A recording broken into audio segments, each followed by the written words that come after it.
Bonjour et bienvenue dans cette vidéo. Nous sommes le dimanche 26 octobre et je voulais voir avec vous l'action Interparfum. Donc Interparfum est une société française spécialisée dans la création, la fabrication et la commercialisation de parfums de luxe. Et elle contribue à la création de parfums pour de très grandes marques, Jimmy Choo, Montblanc, Coach, etc. Donc une société très intéressante. Au niveau du chiffre d'affaires, il est quasiment exclusivement fait à l'étranger. Il n'y a que 6% qui sont faits en France. Une société relativement petite, entre 300 et 400 personnes.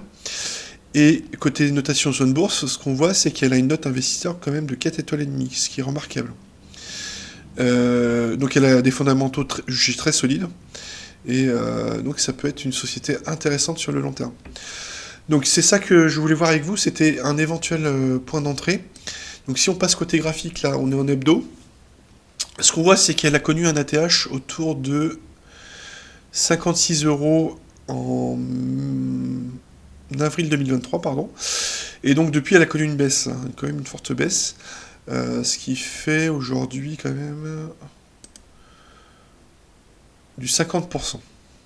50% quand même, ça fait mal quand même. Ce qu'on voit, c'est que lors de cette baisse, elle a mis en place une figure chartiste, un triangle descendant, donc qui a cassé le 31 mars, la semaine du 31 mars 2025, comme on est en hebdo.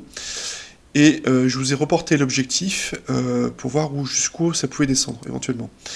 Et donc on aurait un objectif autour des 24-25 €. Ce qui correspond à un niveau de résistance qui a été travaillé par le passé. Donc là, en février jusqu'à novembre 2019, pardon. Oui, c'est ça, février à novembre 2019, et encore un peu en septembre 2020, avant de casser par le haut et d'avoir une hausse spectaculaire.